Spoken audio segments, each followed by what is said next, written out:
बहुत पुरानी बात है। एक राजा की 7 बेटियां थीं। एक दिन उसने अपनी बेटियों को बुलाया और पूछने लगा, मैं तुम्हें कैसा लगता हूँ? बड़ी बेटी ने कहा, आप मुझे मीठे लगते हैं। दूसरी से पूछा तो उसने भी यही उत्तर दिया। फिर तीसरी, चौथी, पांचवी और छठी से पूछा, उन्होंने भी यही बात दोहराई।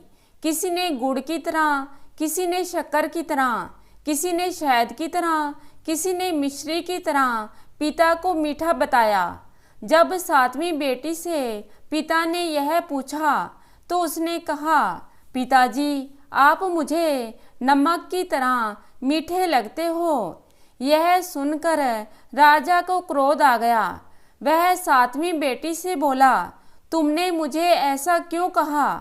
लड़की बोली, पिताजी, मैंने जो महसूस किया वैसा ही कहा है। छोटी लड़की के मुख से ऐसा सुनकर राजा क्रोधित हो उठा। उसने अपने सेवकों को दरबार में बुलाया और आदेश दिया कि नगर के किसी कोढ़ी आदमी को उठा लाओ। सेवकों ने पूछा, महाराज, आप ऐसा क्यों कह रहे हैं? राजा ने कहा, मुझे अपनी छोटी लड़की की शादी उससे करनी है। राजा की बात सुनकर सब लोग चिंता में पड़ गए। सभी मंत्रीगणों ने राजा को ऐसा अन्याय ना करने की सलाह दी, लेकिन राजा ने उनकी एक ना सुनी। सेवक कोढ़ी की खोज में निकल पड़े। तभी उन्हें पता चला किसी अन्य राज्य का एक राजा है जिसके शरीर में एक साधु के श्राप के कारण कोढ़ फूट पड़ा है। उसकी जरा सी भूल के कारण साधु क्रोधित हो उठा था और उसने राजा को श्राप दिया था कि तू अपने जिस सौंदर्य का अभिमान करता है वह शीघ्र ही समाप्त हो जाएगा और तू कोढ़ी कहलाएगा। कोढ़ी हो जाने के बाद उसके दरबारियों ने उसे निकालकर जंगल में फेंक दिया था। सेवकों ने कोढ़ी राजा को जंगल से ढूंढ निकाला और उसे उठाकर अपने राजा के राज दरबार में ले आए। राजा ने अपनी सबसे छोटी बेटी का विवाह रस्मों रिवाज के साथ कोढ़ी राजा के साथ कर दिया। राजा की बेटी ने अपनी जरा भी उदासी प्रकट ना होने दी। राजकुमारी राजमहल के वैभवपूर्ण जीवन को छोड़कर अपने पति को लेकर महल से बाहर निकल गई। भीख मांगकर उसने कोढ़ियों को बिठाने वाला एक ठेला खरीदने के लिए पैसे जोड़ लिए। वह रोज उस ठेले में अपने पति को बिठाकर भीख मांगने जाया करती। एक दिन अपने कोढ़ी पति का कहा मानकर रानी उसे सरोवर के पास ठेले में बिठाकर भीख मांगने चली गई। कोढ़ी राजा ने देखा कि सरोवर में कुछ कौवे डुबकी लगा रहे हैं और हंस बनकर सरोवर से बाहर निकल रहे हैं। यह दृश्य देखकर वह हैरान हुआ। अचानक उसके दिमाग में एक विचार कौंधा और वह सोचने लगा, क्यों ना मैं भी सरोवर में डुबकी लगाऊं।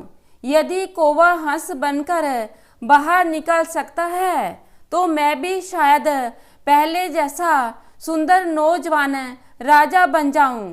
फिर उसने सोचा कि यदि मैं सुंदर नौजवान युवक बनकर निकलूंगा तो मेरी पत्नी मुझे पहचानेगी नहीं। यह सोचकर उसने एक उंगली को पानी से बाहर रखकर डुबकी लगाने का फैसला किया ताकि उसकी पत्नी उसे पहचान सके। इतना सोचकर वह पानी में कूद पड़ा। डुबकी लगाकर वह पानी से बाहर निकला तो उसका सपना साकार हो चुका था। वह मुस्कुराता हुआ ठेले पर बैठ गया। रानी जब काम से वापस आई तो उसने देखा कि उसके पति के स्थान पर एक सुंदर नौजवान ठेले पर बैठा उसकी ओर देखकर मुस्कुरा रहा है। उसके मन में ख्याल आया कि इस नौजवान ने उसके कोढ़ी पति को मार डाला है और अब उसे शादी करना चाहता है।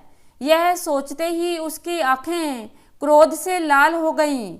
वह तुरंत ही उसके पास पहुंची और गुस्से में लाल पीली होकर युवक से बोली, बता मेरा पति कहाँ है।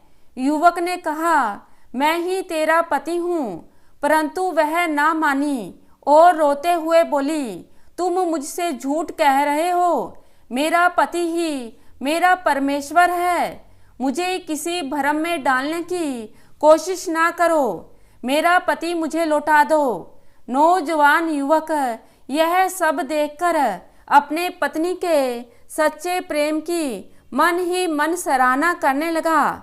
उसने अपना हाथ, जो अब तक पीछे छुपा रखा था, सामने किया और अपनी वह उंगली दिखाई जिसमें कोड़ का निशान अभी भी बाकी था। वह अपने पति को पहचान गई। इस चमत्कार को देखकर रानी के आश्चर्य तथा खुशी का ठिकाना ना रहा। रानी ने हाथ जोड़कर प्रभु को धन्यवाद दिया। राजा अपनी रानी के साथ अपने राज्य में लौट आया।